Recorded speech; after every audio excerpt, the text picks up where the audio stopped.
Assalamualaikum warahmatullahi wabarakatuh. Para sahabat, teman-teman santri, sahabat santri dimanapun antum berada, khususnya yang saat ini berada di layar monitor bersama saya, dan kaum muslimin dan muslimat yang saat ini menemani saya di YouTube. Alhamdulillah kita bisa bertatap muka kembali dalam keadaan sehat walafiat. Mudah-mudahan kesehatan itu bisa kita gunakan untuk mendekat kepada yang memberikan kita kesehatan, yaitu Allah Subhanahu wa Ta'ala. Dan mudah-mudahan kita ditambah kesehatan dan kesehatan sehingga kita bisa hidup dengan nyaman. Amin Allahumma amin. Ikhwani rahimakumullah, malam ini kita akan belajar bersama-sama tentang satu kata yang menjadi harapan setiap orang. Kata itu adalah solusi. Solusi. Bahasa Indonesianya adalah jalan keluar. Jadi setiap orang hidup ini kan ada masalah, setiap orang hidup ada ujiannya. Seringkali kita menemui jalan yang dikatakan jalan buntu oleh orang-orang, mengalami kesulitan-kesulitan yang membuat lelah dan membuat seringkali merasa nggak ada jalan keluar. Nggak ada jalan keluar.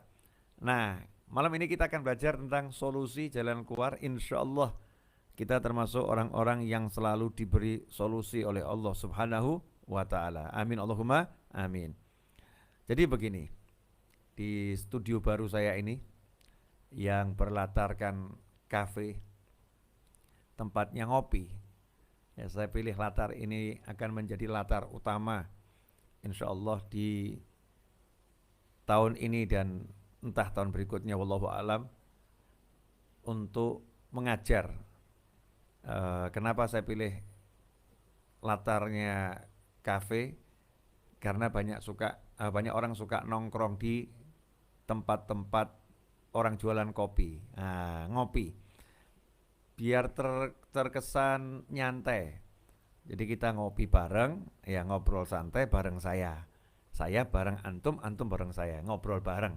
Ya, biar terkesan kita ini tidak lagi belajar, tapi kita lagi bersama-sama minum kopi.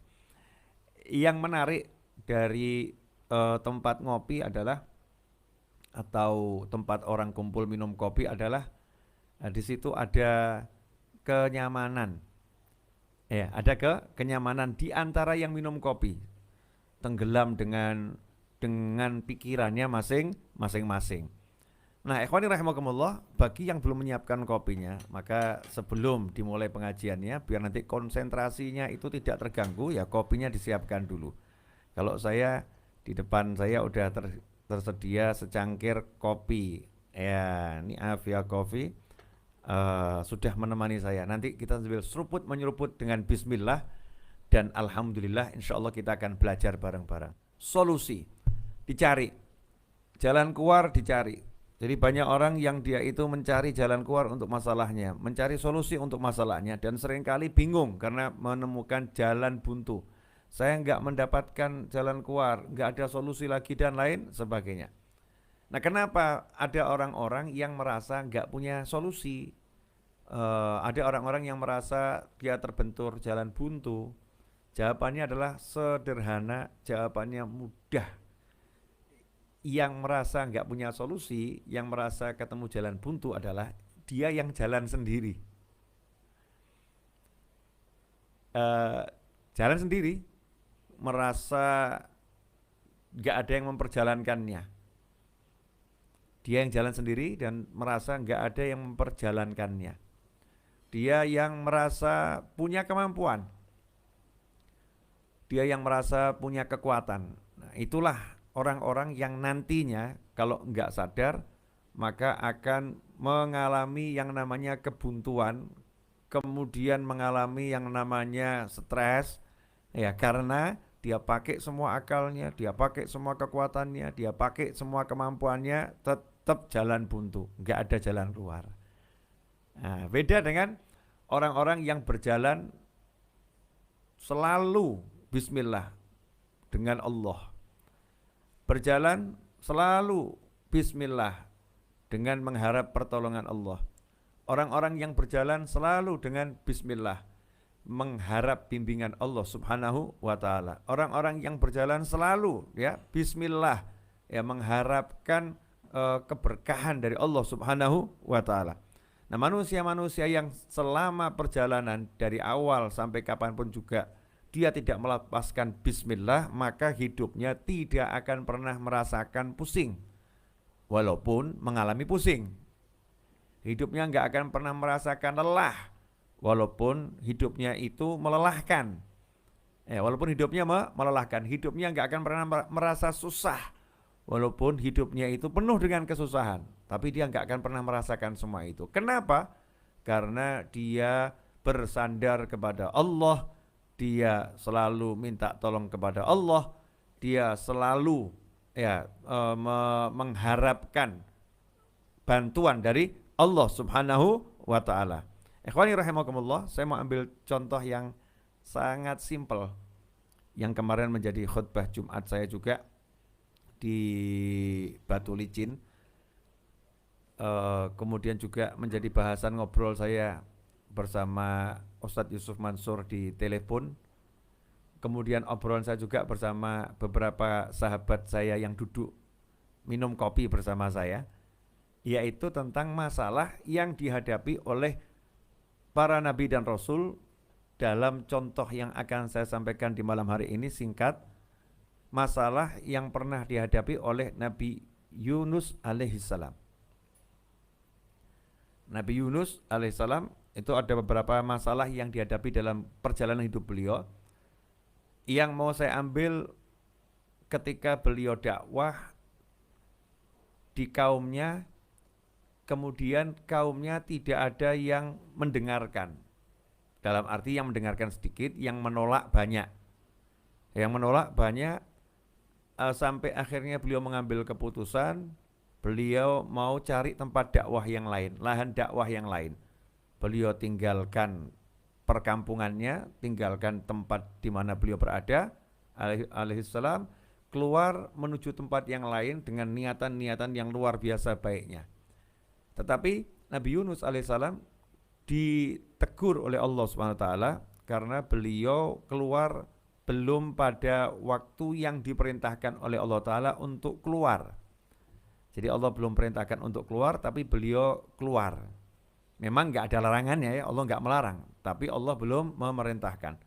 Saat itu Nabi Yunus alaihissalam naik kapal laut. Nah, yang menarik di sini, kapal laut itu tiba-tiba mengalami badai yang luar biasa dahsyatnya, sehingga seisi kapal itu khawatir kalau kapalnya nanti karam dan tenggelam, kapalnya hancur, khawatir. Maka saat itulah mereka mengambil inisiatif, biasanya ini kalau ada satu yang dilempar lautnya jadi tenang. Mereka ambil inisiatif untuk diadakan undian. Nah, yang keluar itu nanti yang dilempar. Seperti yang pernah saya sampaikan kepada antum semua, kira-kira kalau kita ada di kapal itu kemudian diundi, maka harapan kita apa? Jangan keluar ya. Sama mungkin ngelirik kanan ngelirik kiri, dia saja, jangan saya. Mungkin begitu ya. Kalau misalnya ada Mas Fadli di situ, ada saya, Mas Novel, ya, ada Mas Suswanto, ada Mas Arif Nugroho, ada Mas Dedi Setiawan di kapal itu ya. Mungkin kita ini kan masih golongan kita ini kan jujur saja. Ya masih belum bisa betul-betul mengutamakan nyawa kita untuk diberikan sama orang lain toh ya, belum. Ya kita belum sampai makom itu. Mungkin kalau Mas Fadli yang dilempar kan kita alhamdulillah semua, alhamdulillah bukan saya, Mas Fadli yang dilempar kan begitu. Mungkin Mas Fadli juga alhamdulillah Habibnya yang dilempar gitu kan ya, bisa jadi begitu. Alhamdulillah saya selamat dah, Habib enggak apa-apalah, cucu Nabi dilempar. Wah syuhada, Masya Allah. Kalau saya masih banyak dosa, alhamdulillah itu pas tuh lemparannya itu. Mungkin mikirnya begitu, mungkin nih. Kalau kita dalam kondisi yang sama. Nah saat itu yang menarik, ketika diundi yang muncul adalah Nabi Yunus alaihissalam.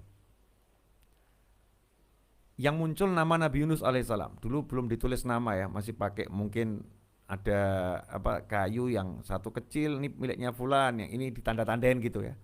Yang muncul miliknya Nabi Yunus alaihissalam. Menariknya itu seluruh peserta undian bukan ngucap alhamdulillah, tapi semua yang ikut diundi mengatakan jangan dia, tolong diundi ulang. Beliau jangan dilempar, jangan dibuang. Karena beliau orang baik. Nah, ini sangat menarik. Seisi kapal itu bukan ngucap alhamdulillah aku selamat, tapi seisi kapal gak rela kalau hamba Allah yang nama Nabi Yunus alaihissalam ini dilempar ke laut. Karena seisi kapal melihat ini orang baik. Sehingga perlu diulang sampai 3 kali dan tetap nama yang sama baru dilempar. Nah, pelajarannya apa? Nabi Yunus alaihissalam itu keluar meninggalkan kaumnya, yang mana kaumnya didakwahin sekian tahun gak mau denger. Tapi anehnya masuk kapal baru beberapa saat, seisi kapal itu mau mendengar Nabi Yunus alaihissalam. Seisi kapal itu jatuh cinta pada Nabi Yunus alaihissalam. Jadi dalam kehidupan tuh ya memang kadang begitu. Ya, di rumah kita nggak begitu disayang. Di luar rumah ada yang menyayangnya luar biasa. Di kampung nggak ada yang mau dengerin kita. Kita baru naik bus, satu bus itu mau dengarkan kita semua. Ya itulah fenomena kehidupan. Jadi Nabi Yunus ya senang betul ya, baru meninggalkan satu kaum yang gak mendengarin beliau, kemudian naik satu perahu, satu kapal itu senang dengan beliau, diterima dengan baik. Nah, lagi senang seperti itu oleh Allah Ta'ala kemudian dilempar ke laut.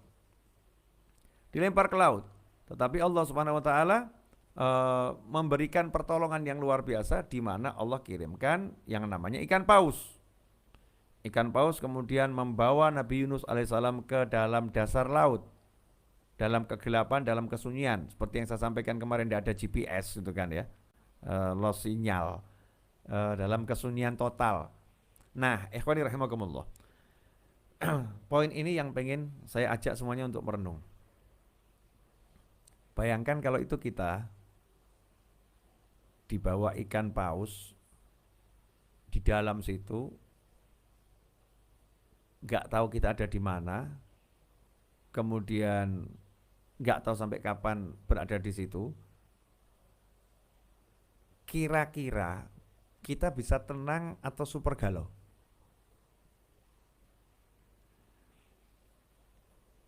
Jangankan kok di dalam perut ikan paus, terperangkap di dalam sebuah gua itu, gak ada orang tahu, no sinyal. Kira-kira tenang atau galau? Nah, ini pertanyaan sederhana yang mari kita tanyakan pada diri kita masing-masing. Kalau kita mengalami yang sama, kita berpikir dapat solusi atau berpikir udahlah, khatam, udah selesai nih, hidup saya selesai, gak mungkin saya bisa keluar dari gua ini, gak mungkin saya bisa keluar dari perut ikan ini selamat, gak mungkin saya masih punya usia, gak mungkin saya punya nyawa, gak mungkin, dah ini akhir hidup saya, jadi jangan berpikir untuk hidup setelah ini, dah kamu khatam, selesai kamu. Mungkin kita akan berpikir seperti itu. Nah, kalau udah berpikir seperti itu, bisa tenang atau galau? Nah, inilah yang perlu dijelaskan kepada setiap orang yang beriman kepada Allah Subhanahu wa taala, bahwasannya jangan terburu-buru menghakimi kehidupan. Jangan terburu-buru menghakimi kehidupan dengan pengetahuan yang kita miliki, dengan ilmu yang kita miliki, dengan prasangka-prasangka yang kita miliki. Jadi kita membuat suatu keputusan bahwasannya hidup saya nggak mungkin setelah ini jadi sukses, hidup saya nggak mungkin setelah ini menjadi baik, nggak mungkin setelah ini saya akan mendapatkan kemenangan, keberhasilan, nggak mungkin. Karena faktanya saya terkurung, faktanya saya berada dalam perut ikan paus. Gak mungkin. Ini adalah pola pikir yang salah. Tapi pola pikir yang benar adalah selama seseorang itu bersandar pada Allah Subhanahu wa taala, maka tidak ada kata tidak mungkin. Sebab kalau udah berhubungan sama Allah, yang nggak mungkin jadi mungkin. Yang nggak masuk akal akan jadi bisa terjadi. Yang pasti dia akan hancur, tapi kalau udah judulnya itu ditolong sama Allah, ya nggak jadi hancur. Karena bersandar pada Allah Subhanahu wa Ta'ala. Contohnya kasus Nabi Yunus alaihissalam. Nabi Yunus saat itu langsung bersandar pada Allah Ta'ala, melepaskan diri dari sandaran-sandaran kepada apapun itu, sembari mengatakan la ilaha illa anta subhanaka inni kuntu minadh dhalimin. La ilaha illa anta. Gak ada Tuhan kecuali Engkau ya Allah.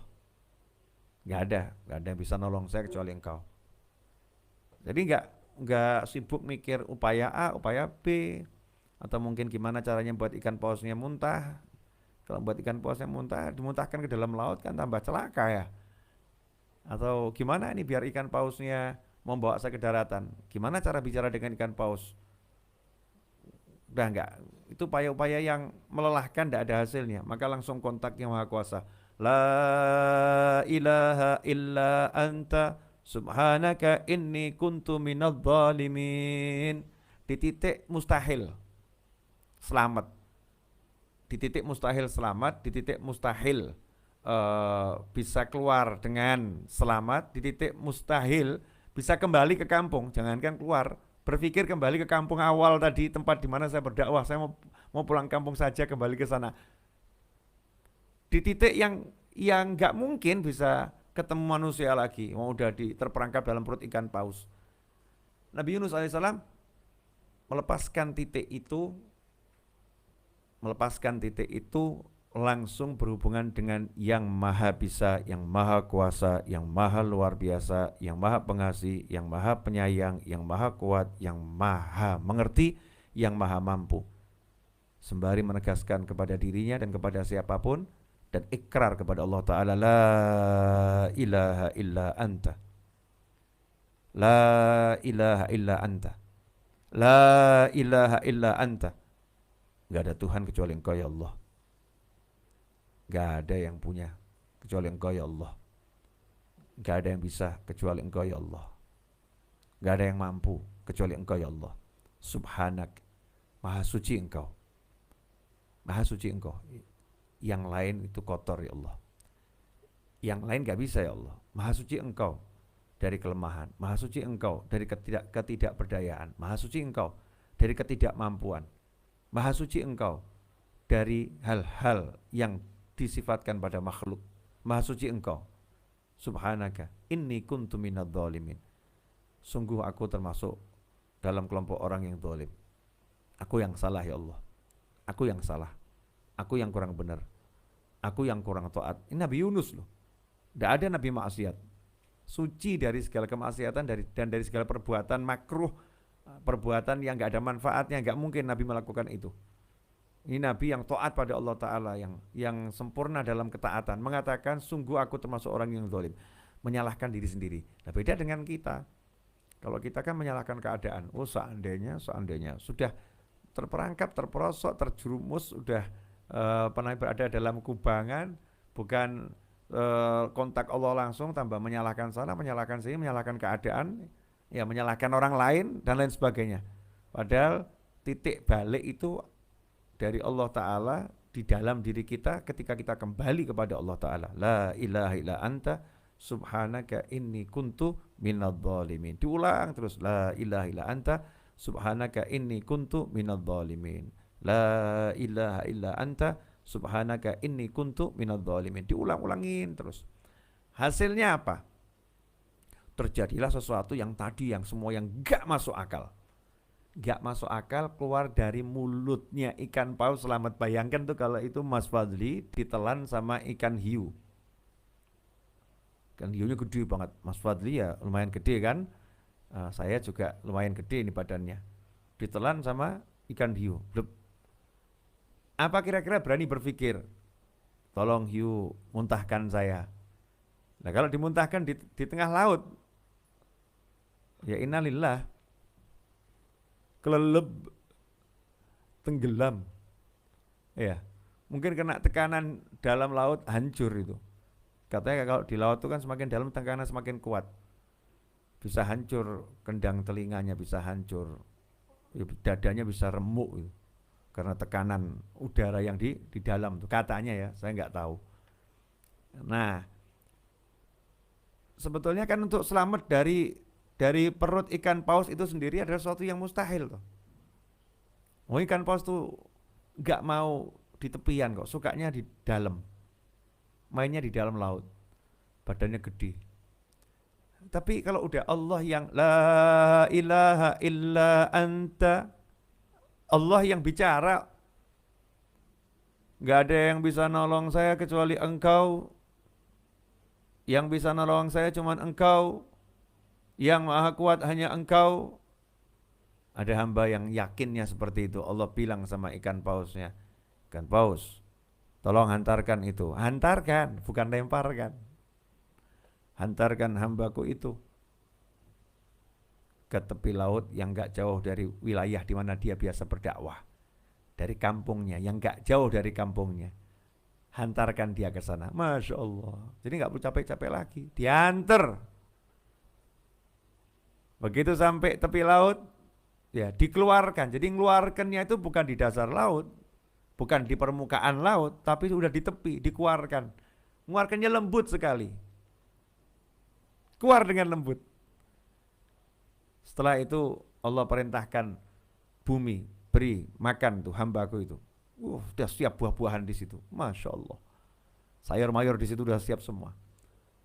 Jadi Nabi Yunus alaihissalam itu begitu keluar, makanannya udah tersedia kan. Luar biasa ya, subhanallah. La ilaha illa anta subhanaka inni kuntu minadh dhalimin. Keluar, selamat, enak, makanannya udah tertata, tersedia dalam jumlah yang sangat banyak. Setelah itu, yang gak masuk akal lagi tadi kan bisa pulang kampung. Pulang kampung. Yang gak masuk akal lagi itu penduduk kampungnya kan benci ini ya. Orang kampungnya kan benci, gak suka sama Nabi Yunus alaihissalam. Berubah itu, yang benci itu jadi cinta semua. Dakwah yang ditolak jadi diterima. Subhanallah. Solusi. Ternyata solusinya di mana? Solusinya adalah pada Allah Subhanahu wa taala. Bagaimana caranya mendapatkan solusi dari Allah taala? Ternyata satu kalimat, la ilaha illa anta subhanaka inni kuntu minadh dhalimin. Yang pertama ikrar dulu, sadarin dulu, bebaskan diri dari penyembahan-penyembahan itu, bebaskan diri dari berhala-berhala. Oh, kita ini masih nyembah berhala namanya akal, nyembah berhala namanya kemampuan, nyembah berhala namanya relasi, nyembah berhala namanya perencanaan. Begitu banyak arca berhala dalam hati kita, enggak kita bersihkan. Bersihkan dulu itu berhala-berhalanya. La ilaha illa anta. Ya, Mas Fadli pede dengan mobilnya. Sama Allah Ta'ala mobilnya dibuat mogok. Masuk bengkel sampai sekarang belum sembuh. Misal nih contoh. Kalau begitu, pede dengan tabungannya, mau beli barang, punya uang di bank, rupanya banknya lagi mengalami gangguan sistem, sehingga m-bankingnya, internet bankingnya tidak bisa dipakai, munyer tok, silahkan menunggu, gak rampung-rampung, tokonya keburu tutup, gak bisa dibayar, mohon maaf, transaksi tidak bisa dilakukan hari ini karena toko sudah keburu tutup, duit Anda banyak tapi gak bisa bayar. Kenapa? Gangguan jaringan internet atau gangguan sistem perbankan sedang terjadi. Masya Allah. Dengan PD-nya naik mobil kecepatan tinggi, tolnya sepi, ya nggak ada hambatan di tol sama sekali, tolnya lancar itu, buat appointment janji, buat janji mau ketemu untuk suatu urusan bisnis, dengan pasti mengatakan 5 minutes, saya 5 menit nyampe di sana, karena dekat, ya memang dekat bener, Begitu masuk pintu tol, rupanya itolnya nggak bisa gesek. Ribet di situ, itolnya digesek nggak mau ya. Nah, ditempelkan tuh ya, nggak mau, ditap nggak mau, wah nggak bisa nih. Rupanya kartu itolnya mengalami kerusakan sehingga dia tidak bisa masuk tol. Bingung cari ini. Yang jadi 5 menit jadi 15 menit sampai di lokasi itu temennya yang akan ada janji sama dia udah keburu pulang sehingga perjanjian batal. Kenapa terjadi semua itu? Ya karena masih nyembah selain Allah Ta'ala. Ya masih menuhankan selain Allah Subhanahu wa Ta'ala. Jadi syarat mau kita dapat solusi yang jitu, solusi yang asyik, solusi yang mudah, solusi yang menyenangkan, hidupnya enak ya. Walaupun ada banyak kendala, tapi hidupnya enak karena selalu ada solusi adalah membersihkan hati dari segala bentuk penyembahan kepada selain Allah Subhanahu wa Ta'ala. La ilaha illa anta.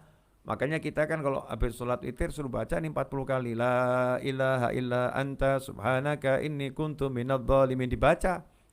Ya kita perbanyak baca itu. Biar apa? Biar hati kita ini sadar, jangan nyembah yang lain dong, sembah Allah. Jangan andalin yang lain dong, andalin Allah. Jangan utamakan yang lain dong, utamakan Allah. Allah, Allah, Allah. Ajarin terus hati kita nih, karena kalau hati nggak diajarin lupa. Wah, ada lagi yang pede dengan kegantengannya. Wah, kalau saya mau nikah dengan siapapun cukup tunjuk, ganteng, duit banyak. Ya, baru ngomong seperti itu keluar dari rumah kepleset jeduk, ya betul ganteng. Tapi iya, setelah kepalanya terjeduk, duk, nggak ingat siapa dirinya. Kemudian nggak bisa ngomong. Ya, kemudian setelah itu penglihatannya jadi kabur. Setelah itu pendengarannya jadi nggak jelas. Yang tadinya sombong, saya. Akhirnya dia cuma jual wajah, mau nikah jual wajah. Oh, calon istrinya nanya, namamu siapa? Ya, yang mau nikah sama dia jadi takut. Wah, kalau kemarin sih ya duit banyak, ganteng, pinter. Kalau hari ini kok begini-begini ya. Maaf, gak jadi. Biar yang lain saja nih. Sombong. Karena masih nyembah kegantengannya, menyembah kecantikannya, menyembah kepandaiannya, menyembah harta simpanannya. Itu yang disembah, yang diagung-agungkan, yang diutamakan, yang diandalkan, yang dielu-elukan. Ya, Allahnya hanya dipanggil kalau udah mumet.